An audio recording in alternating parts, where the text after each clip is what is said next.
A mitad del rodaje, Titanic deja de ser una película y se convierte en un monstruo. Son casi las 2 de la mañana en Baja California y Bill Mechanic, el presidente de 20th Century Fox, se dirige al camerín de James Cameron. No es una visita de cortesía, es una intervención. Este es el problema, Titanic está de camino a convertirse en la película más cara de la historia. Y lo peor es que nadie tiene del todo claro cómo se está gastando la plata, porque Titanic no es solo cine, es ingeniería llevada al absurdo. Fox altera literalmente la topografía de un país para satisfacer la visión de su director estrella. Excavan un pozo en Rosarito, México para construir el tanque de filmación al aire libre más grande del mundo y alrededor levantan un estudio de 40 acres en solo 100 días. En el centro emerge una réplica casi a escala real del barco, una bestia de 230 metros de largo. Cuando llega al camerín, Mechanic nota que Cameron no está de humor, pero avanza igual y lo dice. Desde el punto de vista financiero, esta película está fuera de control. Eso no va a cambiar. Lo único que podemos hacer ahora es contenerla y por eso hay escenas que necesitamos que cortes. Acto seguido le entrega una lista de 2 páginas. El tema es que Cameron ya había cortado unas 30 escenas antes de empezar el rodaje y lo que le piden es el colmo. ¿Querés cortar la película en la que pasé 4 años de mi vida? Si querés cortarla, vas a tener que despedirme. Y si querés despedirme, vas a tener que matarme. Dicho esto, Cameron sale furioso hacia la noche. Por primera vez en 7 películas, James Cameron abandona un set en pleno rodaje, dejando en el aire una operación que quema, en teoría, $300.000 por día. El Titanic real descansa a 4 kilómetros bajo el océano, aplastado por 416 atmósferas de presión. Cameron empieza a sentir que sabe muy bien lo que se siente estar bajo una presión así. Con el tiempo, esa presión va a tener un número concreto: $200 millones. Hoy vamos a ver la increíble historia de cómo James Cameron hizo Titanic. Después del éxito de Alien, James Cameron está en una posición única. Por primera vez en su carrera pudo elegir proyecto, presupuesto y escala, y cuando tiene poder no piensa en hacer algo cómodo. James creció cerca de las cataratas del Niágara, lo que despertó en él un profundo amor por el agua, por el océano, y así nace The Abyss, la historia de un equipo de buzos civiles que colabora con la Marina estadounidense para rescatar un submarino nuclear hundido en las profundidades. El tema es que Cameron quiere filmar la mayor parte de la película bajo el agua, o sea, sí, actores reales, hablando, actuando y moviéndose sumergidos durante minutos, y en los 80 nadie intentó algo así. La primera idea es construir un set gigantesco dentro de una pileta, pero el presupuesto no le da para hacerlo, por eso la alternativa más obvia es usar una locación real. Después de una intensa búsqueda llegan a la planta nuclear Cherokee, un reactor nuclear abandonado y sumergido a más de 200 metros de profundidad. Cameron lo ve y entiende algo al instante: va a convertir ese lugar en el set acuático más grande jamás usado en una película. Con la locación definida empieza el verdadero desafío. The Abyss exige un nivel de investigación y desarrollo sin precedentes. No existen cámaras pensadas para filmar ficción a esa profundidad y tampoco hay iluminación de cine capaz de funcionar durante horas bajo el agua sin matar a nadie. Así que el equipo tiene que inventarlo todo. Diseñan sistemas eléctricos completos para operar sumergidos, instalan cientos de luces, modifican cascos específicos que permiten grabar diálogos reales bajo el agua, con micrófonos integrados y pequeñas luces internas que iluminan los rostros. Incluso los actores tienen que aprender a bucear. Terminan modificando tanto el reactor que, irónicamente, hubiera sido más barato construir uno desde cero. Para evitar que la luz del sol arruine la fotografía, el rodaje se hace de noche en jornadas que van de 7 de la tarde a 7 de la mañana, o sea que 12 horas bajo el agua día tras día. En esa locación todo el mundo trabaja al límite, pero nadie trabaja más duro que James Cameron. It was absolutely the most physically grueling shoot that I've ever done. We did 10 straight weeks underwater, 6 days a week, 10 hours a day. That's very aggressive. I would get home and I'd sit down on the bed to have my dinner, and I'd wake up the next morning with my fork still in my hand and my dinner half eaten, still on my chest, like I literally hadn't moved all night long. That's how tired I was. Cuando el presupuesto se infla de 37 a 41 millones, los ejecutivos de Fox empiezan a caer al set para exigir a Cameron que corte escenas. Uno de los ejecutivos que mandan es Harold Schneider, pero apenas Cameron lo ve, entiende a qué vino. Por eso se le acerca, lo agarra del cuello y lo empuja hasta el borde de la plataforma de buceo, inclinándolo sobre un vacío de 12 metros. James lo mira y le dice: si te volvés a aparecer por este set, te suelto. Schneider y su comitiva se van temblando hacia su limusina blanca. Cameron mira a su productor y dice: a veces hay que dejar las cosas claras. No es ningún secreto que Cameron grita, insulta y humilla cuando algo no funciona, pero es evidente que un poco de caos es un ingrediente esencial en la alquimia cinematográfica de James Cameron. I always say to everybody at the beginning of a movie, welcome to my nightmare. You know, my imagination is now going to be your enslavement for for the next few months, and it's going to be really, really hard. You're going to hate me every day, but it's going to be so cool. La experiencia en The Abyss despierta en Cameron una obsesión con el océano profundo. Revive su obsesión por el océano. Tan así que desde esa filmación se convierte en un buceador profesional. Para él, el océano es tan misterioso y atractivo como ir al espacio. Pero como la experiencia de The Abyss no fue como él imaginaba y la película tuvo una recepción mediocre, decidió ir un paso más allá. Volver al océano, pero a un lugar en donde muy pocos se animaron a ir. Estoy hablando del Titanic. En el fondo se podría decir que James usa la idea de hacer una película de Titanic como una excusa perfecta para que el estudio financie el descenso a lo profundo. I just wanted to go dive Titanic. And then, well, all right, I might have to write a story, you know, I might have to get some actors and actually make the movie, but I was more interested in diving the wreck. Sí, porque James no solo quiere visitar el verdadero Titanic, sino que quiere filmarlo. Pero antes de seguir, me gustaría hablarles un poco de CyberGhost VPN, el patrocinador del video de hoy. Más de 38 millones de personas en todo el mundo ya la usan y tiene una puntuación casi perfecta en Trustpilot. Más de 20.000 usuarios la califican como excelente y no es casualidad. Una VPN es clave para cuidar tu privacidad digital y no el modo incógnito no alcanza, gente. Cada vez que entras a internet hay ojos encima tuyo. Nunca vas a saber si sos víctima de un youtuber obsesivo que quiere saber todo sobre tu vida. Activa CyberGhost y este encripta y redirige tu tráfico a través de servidores seguros en más de 100 países, haciendo tu actividad totalmente privada. CyberGhost no guarda registros, ni siquiera ellos saben lo que haces en línea. Soy fanático del cine de terror y Shudder tiene un catálogo de pelis indie impresionante que no se consigue en ningún lado, pero que como no está en Latinoamérica no las puedo ver. Con un clic cambio mi ubicación usando CyberGhost y tengo acceso a toda su librería. Lo mismo puedes hacer con 40 plataformas como Netflix o Amazon Prime. La app funciona en todos los sistemas operativos y protege hasta 7 dispositivos a la vez, por lo que puedes compartir tu suscripción con amigos o familia y estar anónimo las 24 horas del día. Usando el link en la descripción tenés un 83% de descuento, 4 meses gratis, garantía de reembolso de 45 días y soporte 24/7. Así que empieza a proteger tu vida digital hoy mismo con CyberGhost VPN. Para poder filmar el Titanic antes, Cameron tiene que resolver dos problemas muy difíciles. Primero, convencer a Fox de que financie el buceo a 4.000 metros de profundidad y segundo, conseguir un sumergible capaz de llegar hasta ahí. Fox como que está un poco cagado, o sea, James ni siquiera escribió el guión hasta ese momento, solo tiene un concepto, una historia de amor en un barco que se hunde, nada más. Pero él les vende el buceo a los ejecutivos diciendo que podría ser una muy buena movida de marketing. The marketing value of us having gone and photographed the real ship at the bottom of the ocean will be tremendous. It'll be worth millions in publicity to the movie.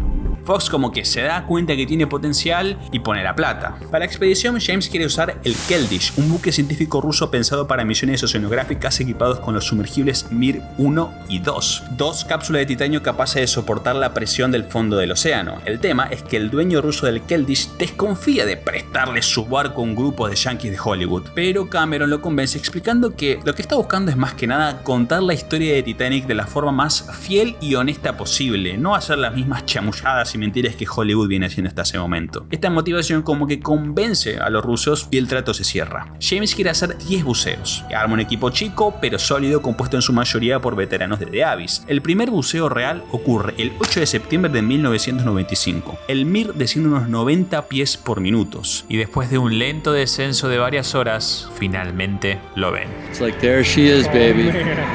Okay, 50 meters straight ahead.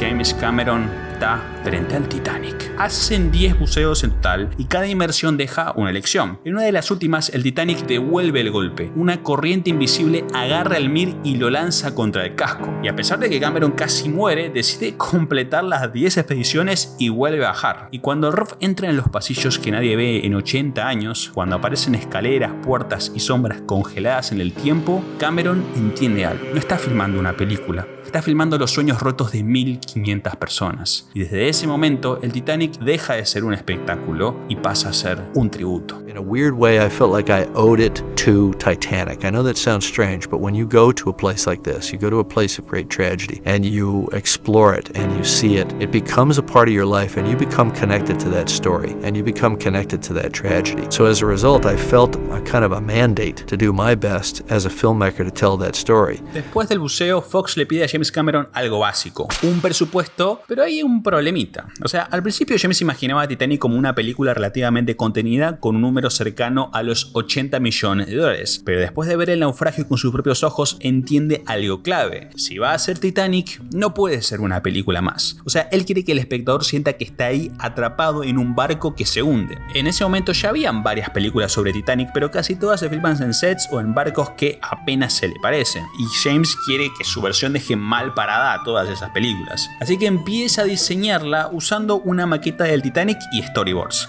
Planifica planos, movimientos y recorridos. No piensa solo en escenas, piensa en cómo se vive dentro del barco. Al principio evalúan opciones más baratas, por ejemplo usar un barco de carga real, pero lo descartan al toque porque es imposible hundir un carguero. Después consideran construir solo partes del Titanic en distintos soundstages. El tema es que James ahí como que se enfrenta con una verdad inevitable. Si quiere hacerlo bien, necesita construir el Titanic a escala real. Solo así la película puede sentirse auténtica, aterradora y emocionalmente devastadora. Construir ese barco en Estados Unidos sería una locura, así que empiezan a buscar alternativas en donde haya mano de obra barata pero de calidad. Ahí es cuando aparece Rosarito en México. La mano de obra es excelente y el lugar está conectado con Los Ángeles por autopista, que lo hace ideal para moverse. Con la locación definida y el plan claro, el presupuesto deja de ser un misterio, pero el número asusta. Los ejecutivos de Fox quieren hacer la película por 110 millones de dólares. James dice que necesita 125 millones. El 28 de mayo de 1996, Titanic recibe luz verde, pero con una condición brutal. La película tiene que estar lista para julio de 1997, la gran temporada de estrenos de verano, o sea que hay menos de un año para pasar de guión a pantalla. James Cameron acaba de firmar el proyecto más grande de su carrera y también el más peligroso. Para Fox, Titanic es demasiado grande y demasiado riesgosa como para financiar en soledad. Por eso buscan un socio y ahí es cuando entra Paramount. El acuerdo es el siguiente: Paramount pone una parte del dinero y a cambio se queda con los derechos de distribución en Estados Unidos. Fox conserva el resto del mundo y así el riesgo se divide en dos. Con eso resuelto, aparece un desafío todavía incluso más grande: construir Fox Baja Studios desde cero. El corazón del plan es un tanque de agua lo suficientemente grande como para alojar una réplica a escala real del Titanic. Es una obra de ingeniería comparable a levantar un estadio, con un detalle nada menor: tienen que hacerlo en apenas 3 meses. Para el 1 de julio el lugar se llena de 1500 obreros de construcción y otros 400 técnicos de decorados y utilería. Todo avanza a una velocidad inhumana. Toneladas de cemento y metal dan forma a la estructura y Cameron siente como si estuviera supervisando la construcción de una mini ciudad. O sea, Titanic es una película cara porque nada de lo que se muestra existe. Y como la mayoría de los objetos se van a mojar, hundir o romper, no se puede alquilar nada, hay que fabricar todo. Se producen más de 900 dibujos técnicos, se diseñan y construyen 450 juegos de vajilla con el logo de White Star Line, 100 apliques de techo, alfombras, ceniceros y barandas, y todo sale como si fuera una cadena de montaje. Se gasta dinero como político en campaña y esto hace que Paramount se ponga nervioso. Por eso renegocian el contrato y ponen un techo de 65 millones de dólares a la financiación del Titanic. Si la película sobrepasa el presupuesto, Fox debe hacerse cargo de la cuenta. A pesar de todo, en solo 3 meses se levanta Fox Baja Studio, el primer gran estudio de Hollywood construido desde los años 30 con el tanque al aire libre más grande del mundo y con un sistema de filtración capaz de mover 17 millones de galones de agua salada. Finalmente, el barco está listo. Una réplica colosal del Titanic construida al 90% de escala del original. El tema es que la filmación recién arranca y ya se gastaron 75 millones de dólares. Peor todavía, nadie sabe con precisión cómo se gasta la plata. A esta altura es evidente que Titanic no solo va a pasar los 110 millones, sino también que va a volar el techo de 125 millones. Rápidamente el presupuesto empieza a comportarse como un agujero negro. James devuelve todo su salario como director para compensar por los gastos excesivos. Well, I mean, how do you make money off the film? Don't you get a percentage? I don't make money off this film. You will not get a percentage of the gross. I would have if things had gone the way they were supposed to.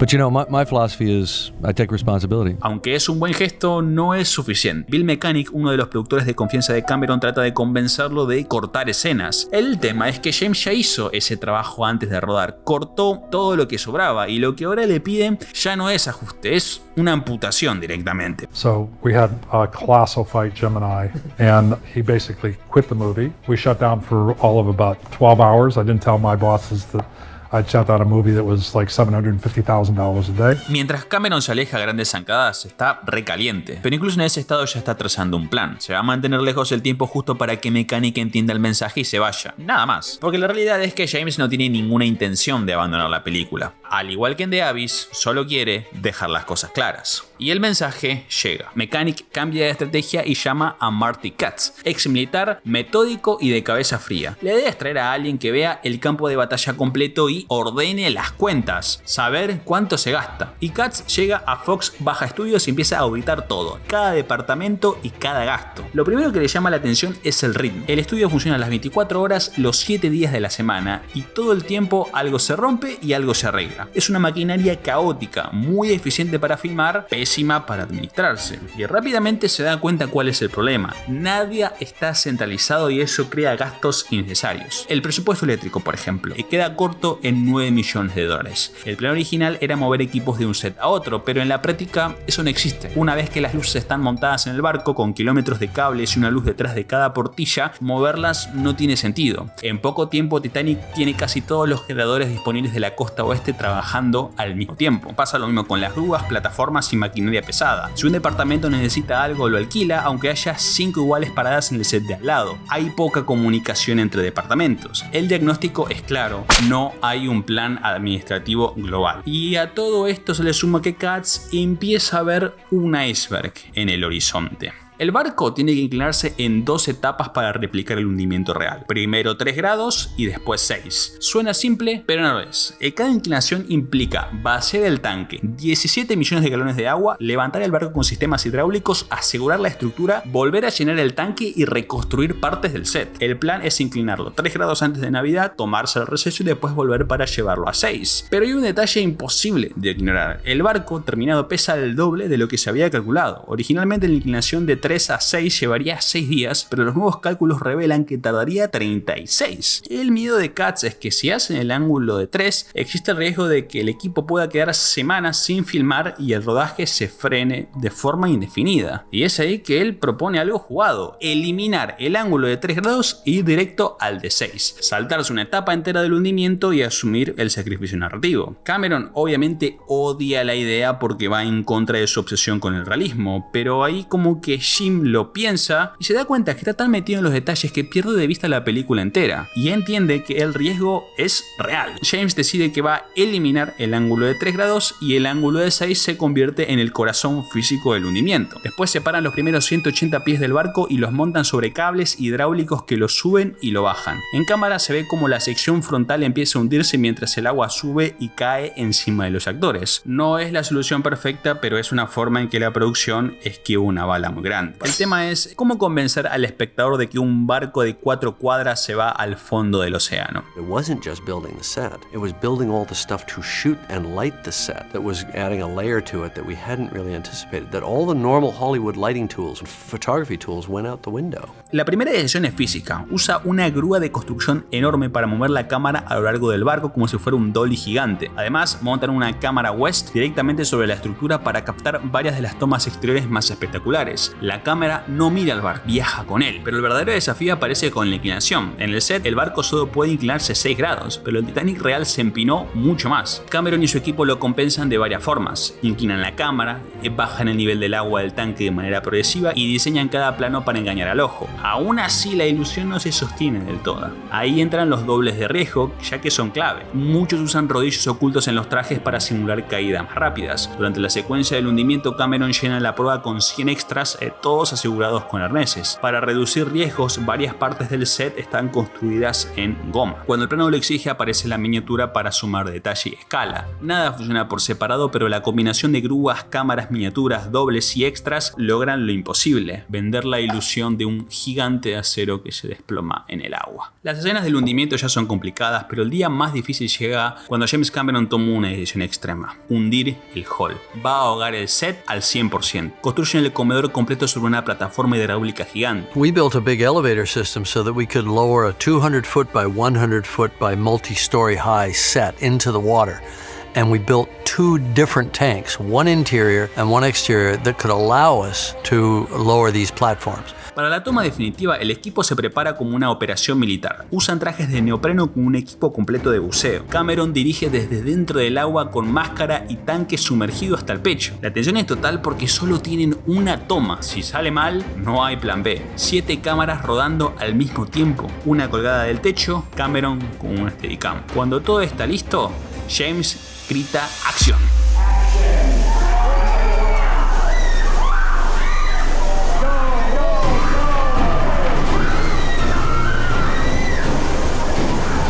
Tres contenedores descargan 45.000 galones de agua, el techo se rompe, las mesas giran, el lujo se vuelve caos.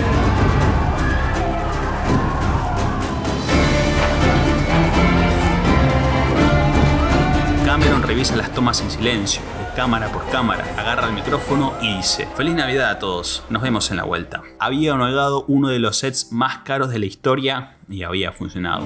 Con el paso de los meses, el equipo queda exhausto, física y espiritualmente. Cameron sostiene el ánimo de la única forma que conoce, trabajando más que nadie. Cuando Titanic entra en su recta final, la película ya carga con mala fama. O sea, la prensa estuvo hablando mucho del rodaje y lo que más se mencionaba era el ambiente laboral abusivo, del presupuesto fuera de control y de una fecha de estreno imposible de cumplir. O sea, muchos empiezan a compararla con Waterworld, otra superproducción acuática que se fue de las manos y terminó en desastre. Las malas lenguas dicen que Titanic es el nuevo Waterworld. They had us toes up in a ditch before they'd ever seen a foot of film, which was the most amazing thing to experience, you can imagine. To have everybody in the world kind of, betting against you like you're the biggest chump in history. I kept a razor blade taped to the edge of the screen of my Avid workstation when I was editing the film. And it with a little note on it that said, "Use in case film sucks."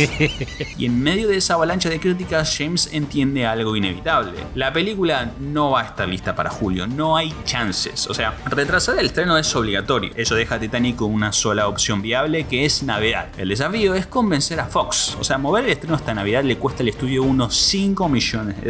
No es mucha guita, pero 5 millones más, después de todo lo que ya se gastó, es como una gran tocada de huevos. James sabe que pedirlo no alcanza, así que va un paso más allá. Como él ya devolvió todo su salario como director, ahora ofrece algo más extremo. Le da a Fox un porcentaje de las ganancias de su próxima película para cubrir la pérdida del retraso. O sea, el chavo no solo está trabajando gratis, sino que está incluso hipotecando su futuro. Fox acepta y Cameron se encierra en la sala de montaje. Ahora el desafío ya no está en el set, sino en la postproducción. James Cameron trabaja codo a codo con Digital Domain, una compañía de gráficos por computadora que empuja los límites de lo posible.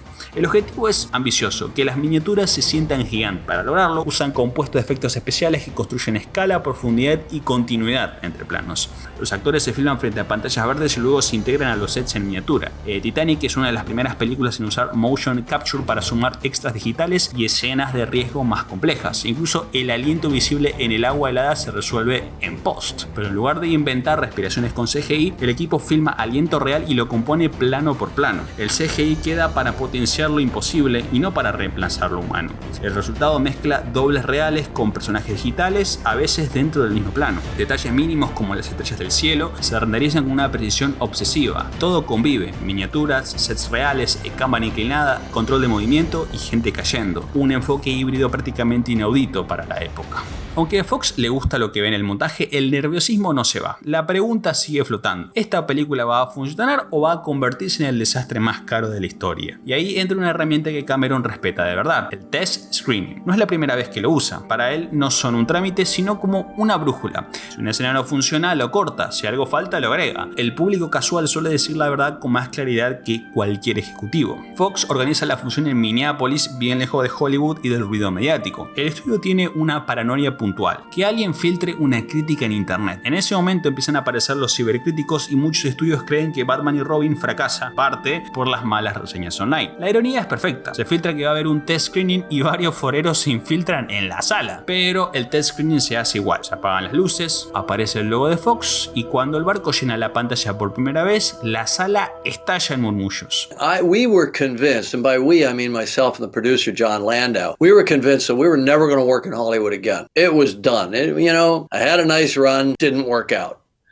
up until the first time we screened the movie for an audience. And at that moment, when I heard the audience response, and there was a woman sitting behind me that just literally narrated the whole movie from her perspective, and I thought, wow, this movie really works. Maybe it's not a disaster, you know? Yeah. Cameron está eufórico. Puede que la prensa lo odie, pero a la gente común, al pueblo, le gusta su película. Esto quiere decir que todo el esfuerzo valió la pena. El resultado del test screening se filtra y empieza a correr la bola. Titanic no es el desastre que todo el mundo dice, sino todo lo contrario, es una bomba. La película se estrena en diciembre de 1997 y para marzo de 1998 ya supera los $1.000 millones en la taquilla mundial. Esto no lo vio venir nadie, ni siquiera el fan más optimista de James Cameron. El presupuesto final fue de $200 millones. La apuesta más grande de Hollywood terminó dando resultados. I'm going to set a goal here. And we're going to fail. We won't achieve that goal, but we're going to fail to a level that's above everybody else's goals. And I've always approached life that way. Esta es la historia de alguien que apuesta por todo, se queda sin red y decide seguir igual. Y lo loco es que esta no es la única vez que pasa algo así en Hollywood, porque años después, en un desierto, otro director hace exactamente lo mismo. Ignora el estudio, rompe las reglas y empuja a todos al límite, hasta que Warner Bros. Empieza a pensar que creó un monstruo. Si te interesa ver qué pasa cuando un estudio como Warner Bros. Pierde el control de su propia película, dale click al enlace para conocer la increíble historia de cómo George Miller hizo Mad Max Fury Road. Si te gustó el video y querés apoyar al canal, podés ir al link en la descripción para aprovechar el descuento especial que nos dejó la gente de CyberGhost, que por tan solo $2,3 al mes podés proteger tus datos y tener acceso a todo el contenido bloqueado de internet. Así que gente, no se lo pierdan y nos vemos en la próxima.